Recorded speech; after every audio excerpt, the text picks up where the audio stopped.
Scholars, go Scholars, go! Go Scholars, go Scholars! Everybody say, go Scholars, go Scholars, go! Now I need everybody to turn to their Bibles to Matthew. All right, just done. All right, by show of hands, how many of you have ever received a phone call, right? You look down at the phone and you knew that person was only calling because they wanted something from you. All right? If you didn't raise your hand, you're lying. All right, now how many of you have ever received a phone call, you looked down, you didn't want to answer it, but you answered it anyway? See, at this point, you think I'm talking about actual phone calls. But I'm not. I'm talking about the phone calls we receive on a daily basis. Sometimes it comes in the morning, sometimes in the evening, sometimes at supper time. It's those calls that we get sometimes, students, before we take that test, or parents, before we go into that interview, or just any time things are about to happen. Now, this is what I have to tell you. It's not the calls that ultimately matter in your life. It's what you do when those calls come in that's ultimately going to make the difference with what you do in life and what you do in your future. In 2011, I was at UNC Charlotte, sitting in my dorm room. And I received a call from a student leader on campus. And she said, "Hey, Daryl, would you like to meet? I want to talk to you about something." So if any of you are like me, is there anyone here who don't like suspense? So I don't like suspense. She's like, "Let's meet this week." I'm like, no, let's meet today. So we meet on campus in the library on campus. Now before I tell y'all what happened, I like to set the scene. So everybody say, "Set the scene, Daryl." Set the scene, Daryl. Say it again, everybody say, "Set the scene, Daryl." Set the scene, Daryl. All right, calm down. All right, so to set the scene, we're in the library on campus. You know, there's kids talking, coffee or whatever. And like every library, I know there's a little music playing. Dun, dun, dun, dun, dun, dun, dun, dun, dun, dun. So the music's playing, and she goes, "Daryl, will you do the honor of running with me as I run for student body president?"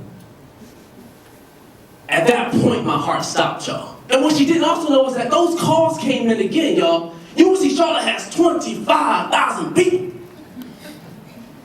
It was like, "Daryl, if you lose, you ain't gonna be able to come out of your dorm room." It was like, "Daryl, debate? You about to debate? Yeah, right, in front of the campus? No, don't do that, man, you good." It's like, "Daryl, you're already involved. Why put yourself out there?" But I went back to friends and family, and they convinced me of who I was inside and allowed me, or convinced me to do it. Students, bells, bows, Kappa Scholars, brothers, family, and friends.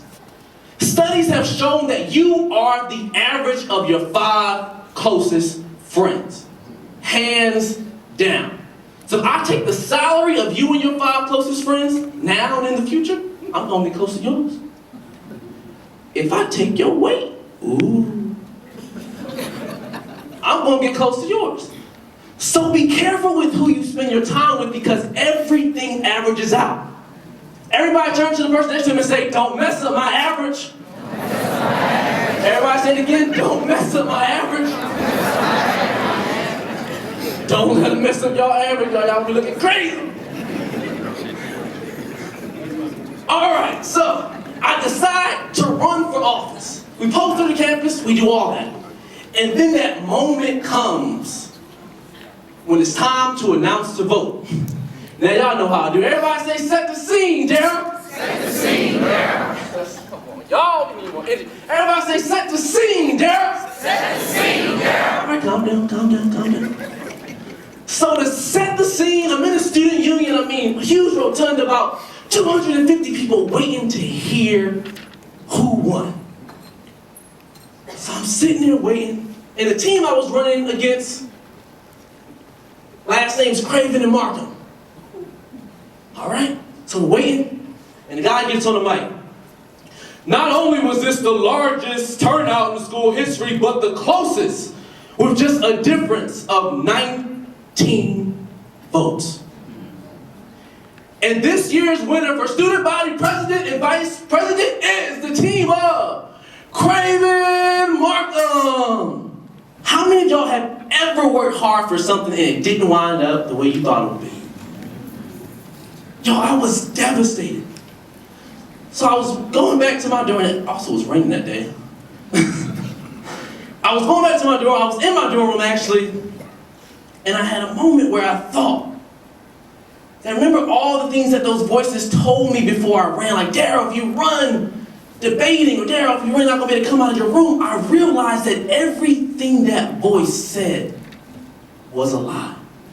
See, I want you to know that we're all blessed. And I'm blessed also because I get a chance to travel all around the country talking to students about fear. So usually I have students fill out a note card, and I ask them one simple question. What is one thing that's stopping you from being the person that you want to become? And there's nothing that gets me more emotional than coming home and reading those fears. Because I get to really see what students are really dealing with. Y'all, and it comes down to two things, and I think it applies to most of us.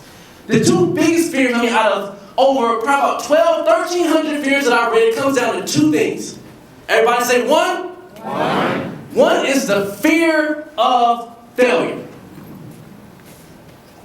Everybody say two? Two. Second is the fear of judgment. So the second thing I'm here to tell you is that if you want to be successful, if you want to get to the level that you want to be at, that your parents want to be at, whatever it is for you, you have to break through those fears. Everybody say, how do you know? How do you know? Good question. One of the biggest kept secrets when it comes to success is, how do you do it? But one of the secrets is, whatever you want to do in life, scholars, bows, bells, find someone who is already doing it and follow in their footsteps. Modeling. There's no reason to make the same mistakes that your parents made, that your auntie made, that your neighbors made. There's no reason to make the same mistakes. If you want to be a doctor, find a doctor who's doing it well. Ask to meet with, if you want to be a lawyer, a teacher, a painter. Find somebody who's doing it. Y'all, this morning I spent 6 hours at the National Speakers Association meeting for the Carolinas. I spent 6 hours with speakers all over North Carolina because they teach me so many things that I would never learn on my own. So when it comes to all of that stuff, if I wanted to bake a cake, for example, right, and I didn't know how to do it, what would I do, y'all? What would I look at? Okay, so I see recipe. Now, if I was driving and I didn't know where to go, what would I look at? GPS, unless you're male and you're just gonna go around in circles until you figure it out. So why do we think that when it comes to success, we can't use other people or resources in order to get us there? Never forget that. So we've talked about the two things that stop most of us or that we're afraid of. So the first one was what? The fear of failure. So this is what I don't like, y'all. Society has convinced us to run away from failure, when we should really be running towards failure. Because every time you fail, you're learning something. So every time you hear this, y'all, I want to hear, next. All right, so let's practice. Next. All right. So this band was turned down by the Decca Recording Company because their sound just wasn't right. That was the Beatles, y'all. Yes. This person was fired from the company that they started, rehired, then created the iPad, the iPhone, and most of the stuff that we use today. That person was Steve Jobs. Yes. This person was demoted as a news anchor because they said that she just wasn't right for television. That person was Oprah Winfrey. Yes. This person has a lot of fears. They have a lot of things that might bother them, but eventually they're going to get over it. They're going to get to where they want to become, and they're going to be a success. That person is you. Something that I always repeat to myself is every master was once a disaster. Every master was once a disaster, because you gotta be okay with being bad at something before you can be good. Yo, I started with YouTube videos right in my living room in a V-neck, putting them on Facebook. Just me sitting there, just talking, just saying what I thought I had to say. But I was okay with being bad before I can be good. A few months ago, I got a call from my biggest client yet. And she said, "Daryl, we loved your YouTube videos. But it took time to get there, y'all. And if I would have never kept going with that, I would have never got that client." See, all y'all want to be like Beyonce, y'all want to be famous, but y'all ain't willing to run around the park in heels.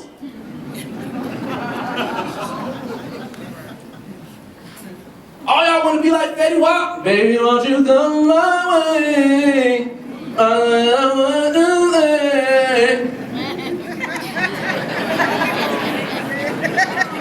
Fetty said that he pushed Track Queen for 2 years. Some of y'all ain't willing to push y'all sisters in the stroller for an hour. But y'all want to be successful? Y'all, we gotta push. We gotta keep on pushing. The second thing is judgment. We all want to be accepted by people, and you can say you don't, but you know you do. Everybody want to be a part of something. Judgment is something that we all deal with, and the one thing, scholars, bows, bells, parents, friends, brothers, I don't want you to ever not do anything because you think that someone's going to say something, because guess what? People are going to say something regardless. Everybody say, bye haters, bye haters, bye. Bye haters, bye haters, bye. Turn to the person next to you, say, bye haters, bye haters, bye. Bye haters, bye haters, bye. Put your hands in the air and say, bye haters, bye haters, bye. Bye haters, bye haters, bye. Tap the person to you next to you, say, bye haters, bye haters, bye. Bye haters, bye haters, bye. Y'all, we can't let them control us. So I want to end with just saying that at the end of the day, the fear of failure and the fear of judgment is always going to be there. The world will try to convince you over and over and over again. You're supposed to be running away from it, but y'all, you have to fail more. I am a leader. I am a leader. I create my destiny. I create my destiny. I'm leaving a legacy. I'm leaving a legacy. Here we go. Where are you going? Leave the